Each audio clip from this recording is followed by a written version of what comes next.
Hello, and welcome to Comedians in Quarantine Solving Problems. I still have to read that off the screen. Hello, I'm Stephen Allen.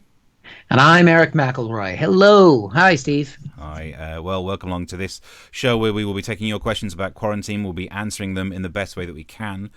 We also just, getting a general sense of how you're doing, how you're coping with the lockdown. I don't know if you know this, Eric, I spend a lot of my time trying to find the positives in what we're doing. Because, look, it's a difficult enough time, and there's going to be lots of negatives. How do we find a way of spinning it to enjoy it? So I've found one. You know how they say, the research says that coronavirus could mean that we lose our sense of smell? Yeah. I mean, flipping win-win. Hello. Because there are obvious downsides to this anosmia that they say. That's where you lose your sense of smell. We will miss the scent of freshly cut grass. We will miss the enjoyable aroma of a meal being cooked. But let's bear that in mind. Who's going outside to cut the grass these days without being picked on by the police? No one. Who's cooking food that's actually not just straight from a tin? No one. So we can leave those behind. So don't get too sad about the ability to smell things. It means that no one would mind being stood downwind of someone vaping these days. Now, we've talked about this on stage loads. My thoughts on vapors are you smell like someone has sneezed into an Angel Delight. But that's all right. I don't mind. I mean, without a sense of smell, a vapor is just stood there with a cloud of smoke around them. Looks like they're creating a 1980s music video. Public transport would be a treat without a sense of smell. You find yourself crammed into the armpit of a fellow commuter. You won't know whether it's fresh from the shower or done a full day's work in one of those nylon shirts. So it would mean that even the area of the platform that's been used as a toilet, you can't tell anymore. Because if you can't smell the piss, life gets a little bit better. Sadly, no one's actually leaving the house to go on public transport, so we can't appreciate the benefits of this. But nevertheless, I tried, and that was me trying to make us feel positive about one angle of coronavirus lockdown. What you got for us, Eric? I don't know if my latest coronavirus experience makes me feel more or less positive about the world we live in, because this was the first day that I had to go into like a town center sort of environment, because I live quite close to a major metropolitan park where I've got lots of room to walk the dog. And so basically a short walk to the park, in the park, trees, and space. But today I had to go into the town center to the post office to send in, because for those of you who are Americans who might be out there, who might be watching, you'll know 15th of April, that's tax filing day. I had a tax return to file, and I stay with America, USA, because I need that backup plan in case, well, basically after this, and I run up so much debt that I have to flee the country. But I don't want to say that out loud in a public forum, so let's not mention that. But it was interesting to go out in a place that was crowded, where there were shops. It was very dystopian. I mean, obviously everything's shut, but it's a weird mix out there right now, because people are kind of friendlier than they were. Some people actually said hello to me that I never would have. They're like, "Oh, hello," because I think people are glad to see another human that they don't, maybe live next door to. But at the same time, there's an extra suspicion, isn't there? Because you see the people who've actually opted for wearing masks. And I don't know whether to feel comforted by those people or more annoyed. Like, is that the infected one? Is that the dirty little? Is that I mean, it would be, I guess they're walking around with face prophylactic, aren't they? Let's be honest. If you're wearing a mask right now, you're basically got a condom on your face. You're telling me you've got an STI. So I did. Although when I went into the post office, I did put a little face covering on. It was like a cloth thing. It wasn't a full-on medical mask, and I did feel like I was robbing the place. Oh, so good. I don't know, because the woman, like, so she took my letter. She went to go put the stampy thing on it, and then I don't know why, she decided to reach and start counting a bunch of 20s. Because obviously they got a lot of cash at the post office. And at that point, I thought maybe I'll make a joke. Go be like, "Hey, you going to hand me some of that as well?" But then I realized I'm wearing a face mask. I'm dressed like a burglar. This is not the right choice right now. Yeah. And I had rubber gloves on, surgical gloves that the wife and I have from something else. And the problem is, you touch things, and then you get mixed up which hand has touched the things that the other people have touched. So which is your clean hand?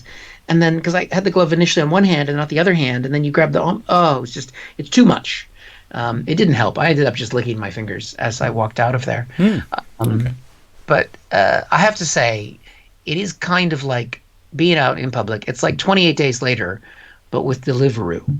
That's what I feel like we have. That would have made that film so much better. Yeah. And do you know what? We've actually, because we're going to be answering people's questions, there was a question about mask wearing. We might as well deal with that now, actually. Yep. About, should we be going out and buying masks? And to your point that effectively you're wearing face prophylactic, so that the research originally said masks are pointless. And now there's been more data about the countries that actually did force people to wear masks have a lower infection and death rate. So maybe they are useful. And the conspiracy part of my brain thinks, well, if you don't have enough protective equipment and you're in charge of a country, you'd tell that country, don't buy up all the protective equipment. So it would have been actually harder for the government to source it. Should there be issues about whether we're talking about the same sort of protective equipment? But I've seen more people wearing masks. And instead of wearing them across here, which I like to call the holes of the face, because they were on their phone or whatever, they'd tucked it down to here. So the top of the mask was here, and the bottom goes under here. They're protecting this area with the surgical mask. The jowl. The jowl, yeah. And now that means there's some great corona-free jowls out there. But to use your analogy, wearing your face mask on your chin is like putting your condom on your balls. You don't put your condom on your balls? You've been doing it. No wonder you got such a big family. You've been doing it wrong all these years, mate. That makes so much more sense now.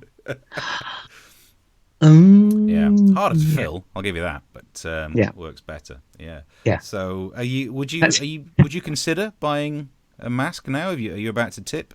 Well, we have apparently we've got about 4 masks in the house from some purchase that was made pre-virus, so we didn't stockpile masks. I haven't asked my wife why. I just, we've been married long enough. You don't ask these questions anymore. So I just did it because when I it's like I can't remember the name of it, but it's a thing you wear around your neck, like a scarf. It's a scarf. Oh, snood. A muff. It's a muff. Yes. I think I said ruff, like those frilly things from the olden days. It's actually a muff, and when I bought one for hiking in the cold, I was like muff. But because I'm a mature human being, but yes, I wore my muff to the post office, and I felt like a burglar. Are you sure it's not a snood? Because it still feels wrong that it might possibly be known as a muff. I can Google it in a second, but I'm pretty sure. Of course you could, but the pictures you'd get up for the first 5 pages, like muff I can put my head in, is not going to... Yeah. If anybody is watching, you go Google muff, keep our screen going. Because we need a better time if they do that. Yeah, probably. So your questions you can send to us either via this YouTube thing that you're watching right now or via our social media. I'm at Mr. Stephen Allen. I'm at Erich McElroy, but nice. I can see. Oh, I think you. See if anybody asks this question, but it was just you tweeting us. Yeah, nice. We've been asking for questions all day. We do have some that we can deal with. So I don't know if we solve that problem there. Is it right to? I think. Are you going to start wearing a mask? If I could get one. I don't know that I'd be able to get one right now. I do think they're worthwhile then. It looks like the stats are saying they're better than not wearing one. And it's not going to be a hardship to wear one. It's not going to make things worse, I think. Although if you do go far enough back on the videos I've done on Twitter, there was some news footage of a guy in Spain who had this mask on and it kept slipping down, so he just kept pulling it up, which just meant he was just touching his face every 5 seconds. And then in the background of the interview, some other guy just rubs his nose. Oh, stop it! It is going to create 2 tiers of society. There's going to be those who can sew and those who can't. So I think what I'm going to do next time I go out, because I can't sew, I'm just going to get some duct tape and put it over my nose and mouth. Yeah, works. I mean, you won't die of coronavirus. That's right. I'll give you that. Yep. So I think we've answered that one. I've got a question. This has been a question from over the weekend. Is it right to laugh at Priti Patel? Tricky. Did you just see in the video? General? So is this a general question, or is this a specific reference point? Because we didn't even know where she was for the first month of this crisis. Yeah. She's been gone. And it turns out that was the good days, because there was the press conference where, and this is not the interview when she ended up calling terrorism counterterrorism, which got all very confusing. Being a victim of counterterrorism, the only people who are victims of counterterrorism terrorists, and I'm not on their side. So it was confusing for me. The fact I'm that glad that you established that, Steve. Let's use this platform to clearly state that we're both counter-terrorists. are we? Yes. Yeah. I had to double check. See, it's trickier than it looks, isn't it? I'm glad that you had to think about that. But I didn't have to check until she did interviews calling it counter-terrorism and made it all confusing. And then there were the accusations of shouting at people at work. No, it's not here to discuss that. The thing that we're talking about is when she did the daily briefing and she got all confused reading out a big number. And is it right to laugh at that clip? I don't know. But I will say this. I very much enjoyed it. And if I have watched it once, I have watched it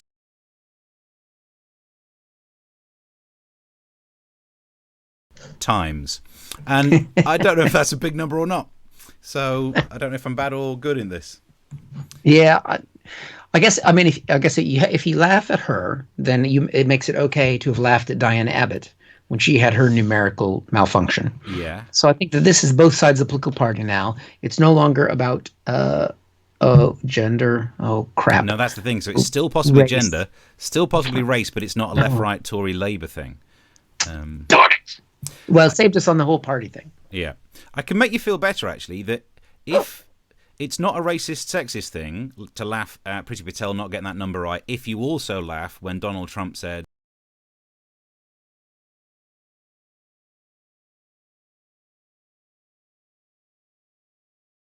it's not how numbers work. So well, it is how they work in Donald Trump. I mean, this is a man who's gone bankrupt 6 times, Stephen. Yeah, which he doesn't know if that's a big number or not because he thinks that the dots. When I say 6 times, I mean 6,000, 1,000,002. Is that how that can?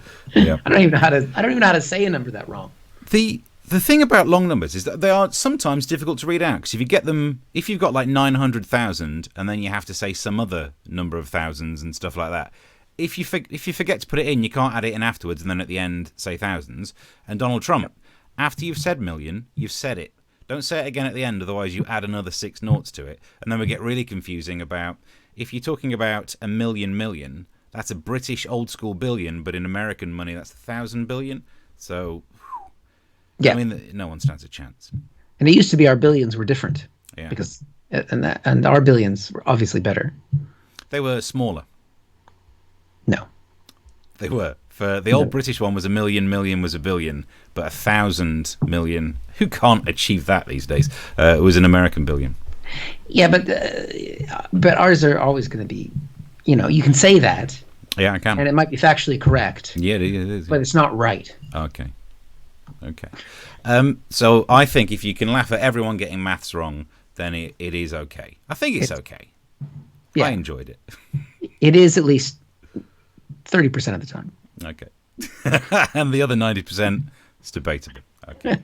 So I think we'll put that question to bed. Any questions, you can get in touch on Twitter. Meanwhile, we'll hand over to Eric for another one, should we?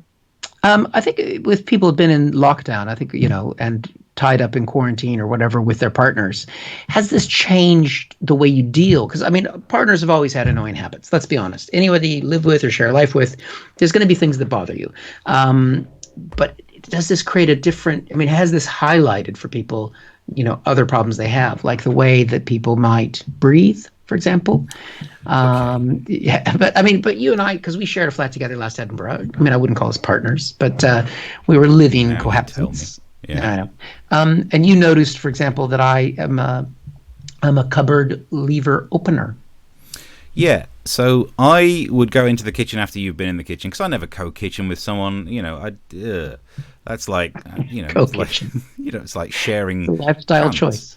But I'd go in the kitchen and all of the cupboards were left open, and I thought to myself, because I think this is an understandable go-to thought. I'm clearly in a 1980s poltergeist film. Why do we have a ghost that's messing up the kitchen like this? Because surely no human would use a cupboard and not shut that cupboard. But it turns out that's your MO. Why? What have you got against cupboards, Eric? Well, some cupboards are vitally important, and you need to be able to reach in there and get that item in that cupboard without the hindrance and the obstacle of opening the cupboard. And then after you've gotten the thing out, the time it takes to shut that cupboard. I couldn't I couldn't gain that back. What you need is drawers and shelves. You need shelves, actually. This I is don't what shut if you drawers either. take the front off a cupboard, you've got yourself a selection of shelves, and that's what you're aspiring to. Yeah, but that doesn't look nice when you have people around. Doesn't look nice to smack your head on an open cupboard because you're Well, see, I six never foot two. smacked my head. That's the thing. That's why. Yeah, that's why.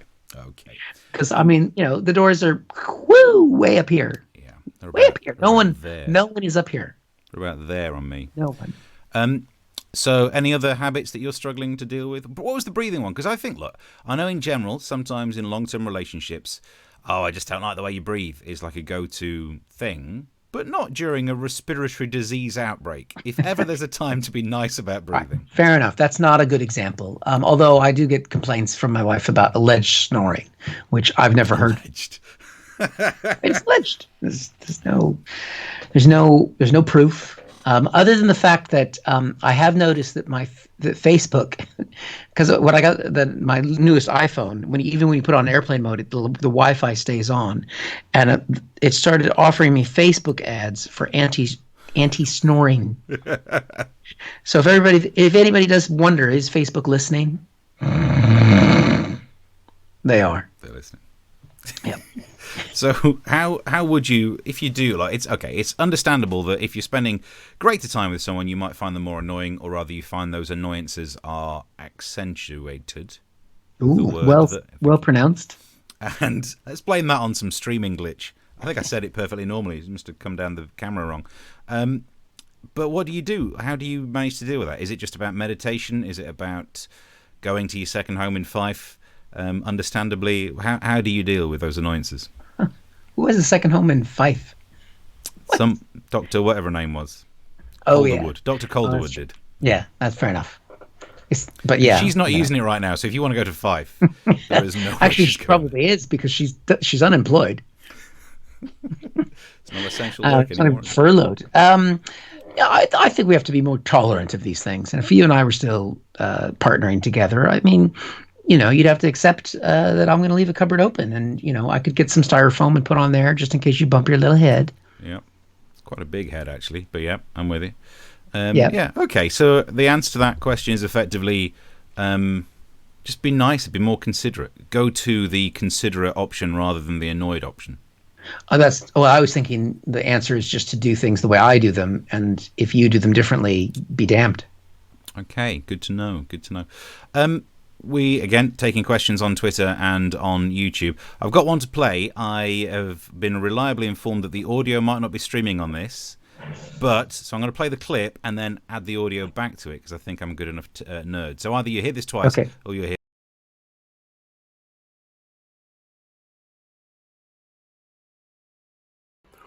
Of all actors, comedians and creatives having to reintegrate into normal society and get a real job. So there's a chance that actually streamed out. If not, we'll repeat it again in a second. So that's Ben, who's sent us a video via Twitter asking a question. And to repeat it again, his question was... Hello, Eric and Steve. I would like you to solve the problem of all actors, comedians and creatives having to reintegrate into normal society and get a real job. It's a big question. He wants us to solve the problem of creatives having to get real jobs. Yeah. Have you got a take on? You got a hot take on this? Because I reckon I can solve it. Well, I think it's unlikely to happen because most creatives didn't have real jobs in the first place. I mean, so he's asking. It's a broader question that he's asking for help with that was already jeopardized before we even started down this journey. I get the feeling that we just need to embrace it. Look, every time you try and find a solution to a problem in life, what I've learned is people say you have to make your peace with the fact that there's no way of fixing it. That's all therapy is. That's effectively like every time you ask for help, could you fix this problem? Well, maybe you just make your peace with how that problem is. So it is true to say that it will be weird having creatives doing normal jobs. We just need to embrace the fact that it's going to be a bit more flamboyant. Like, I'm a member of Equity, and we all know, if ever, because that's the union, we are a unionized body. If we go out on strike, that strike is going to be fabulous. Like, the choreography on the picket lines will be amazing. What do we want? will be swapped for phrases like, "What's my motivation in this scene? What do we want, darling? What does my character want, darling? Is it more pay? Is it line?" So I think, look, that'll be great. We'll also be having actors stacking shelves. I mean, look, they can't lift a lot, but by God, they're going to put some emotion into it. They're going to be sweating. They're going to be lifting up those tissues, which won't be heavy, but my God, they're going to act like they are doing some Herculean task, pretending to mop the brow from their heads. This will be a performance to watch. So as all of these creatives get normal jobs, enjoy the street theatre. That's all life's going to be.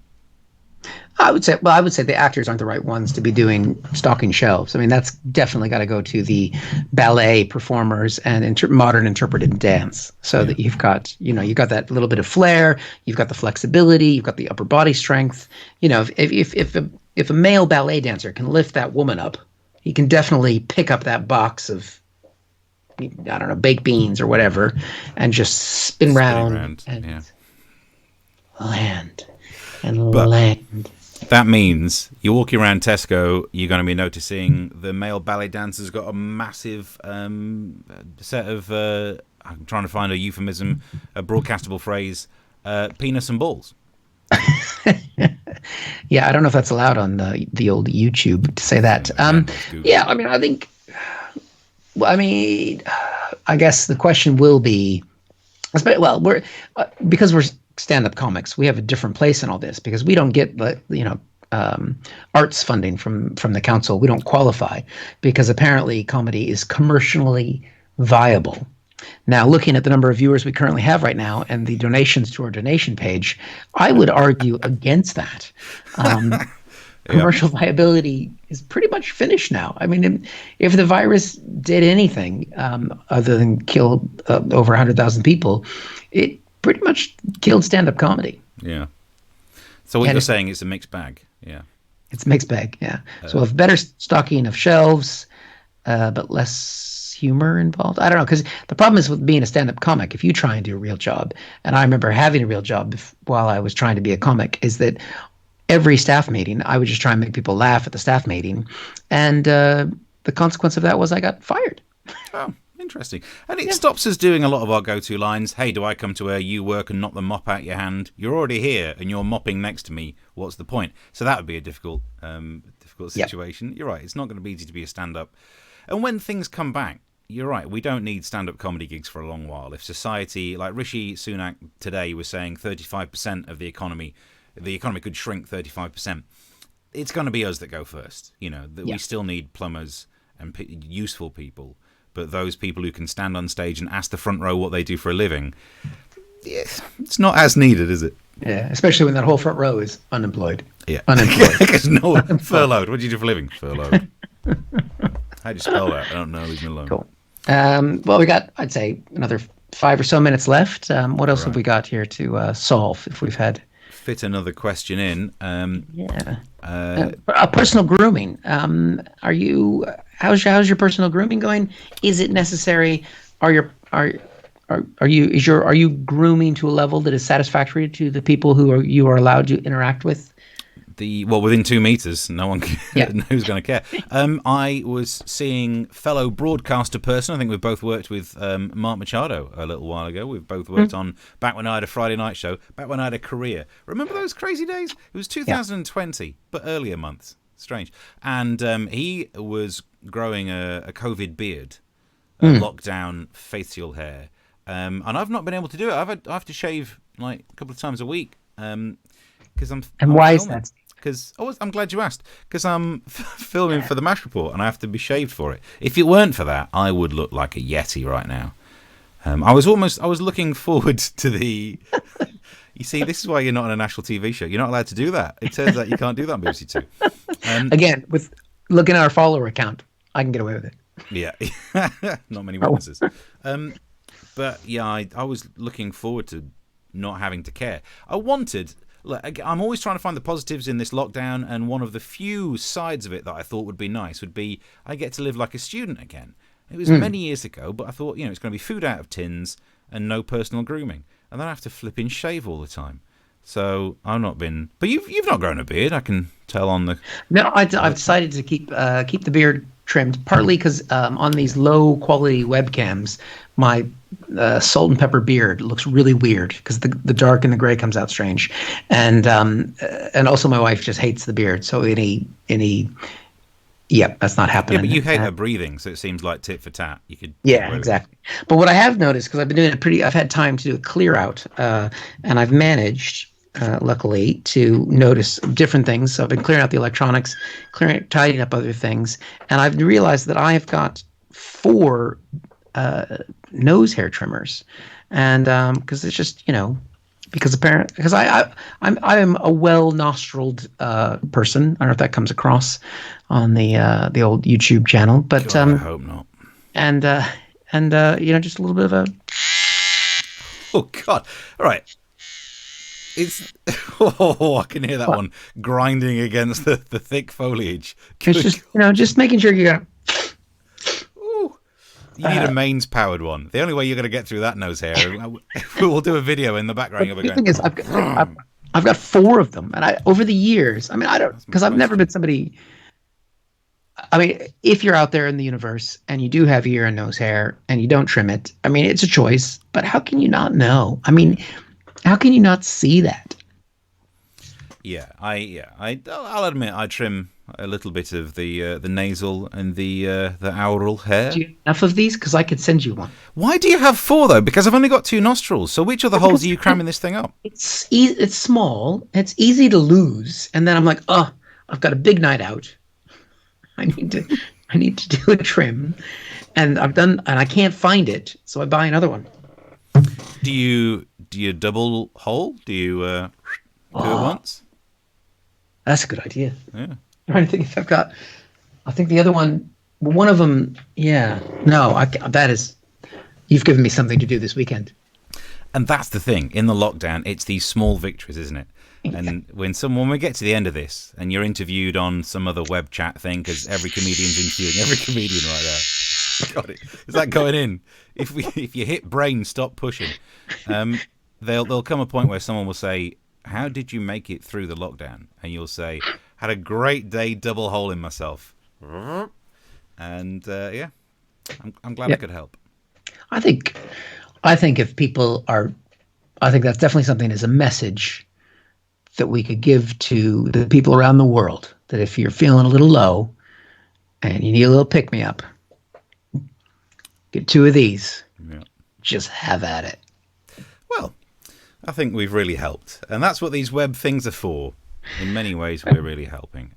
You can continue to send questions for the next one, which we'll try and do on Thursday night. We don't know what time yet, but that's the fun of it. Yeah. So you can subscribe. You can follow us on social media.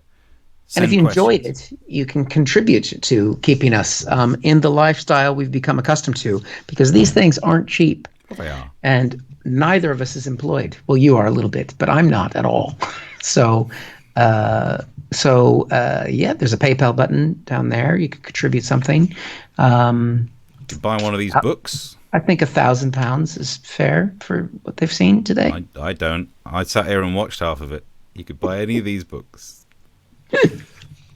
Can't buy any of these things. These are my things. You could definitely buy one of Eric's nose trim. nasal hairs. He's got 4. I'm going to be eBaying the nose trimmers.